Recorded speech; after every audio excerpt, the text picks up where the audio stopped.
30-may katta batl butun O'rta Osiyoni, Belarusiyani, Rossiyani, Turkiyani, Qozog'iston, Qirg'iziston, Tojikiston, O'zbekiston, Qirg'iziston, Turkmaniston, Afg'oniston butun meni qattiqlarimda hammasidan maksimal darajada aktiv qo'layman. Mana shu videomiz Yusufgacha yetib borsin. 30-may kuni Xudo xolasa Yusuf bilan batl o'ynashni rejalashtiryapmiz. Aqli yetsa revanchga kelsin. Oxirgi o'yin 3-0 bo'lgan. 30-may kuni sizlar kutmagan butun dunyo rekordi bo'layotgan batl bo'ladi.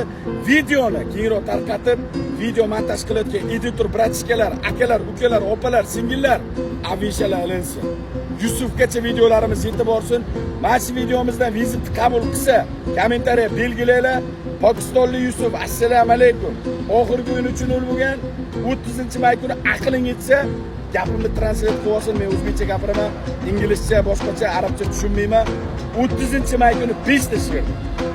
Bor bo'yi 5 ta she'rdan katta batl, 1 raundlik 30-may kuniga juda ham kutilmagan katta shou bo'ladi. Yusuf vizitimizni qabul qilsa Yusuf bilan, bo'lmasa Salama bilan, bo'lmasa dunyoda teppada turadigan uruvindagi eng kattalari bilan bo'ladi. Qattiqlar sizlardan bitta iltimos, videoni keyinroq tarqatib, bitta laykni, repostni, podpiskani, podelitsani ayamanglar. Videomiz butun jahongacha yetib borsin. 30-may kuni sizlar kutmagan shouni ko'rsataman. Xudo xolasa meni qattiqlarim hammalaringni kutaman. Jonlaring sog' bo'lsin. 30-mayda ko'rishguncha. Salomat bo'ling.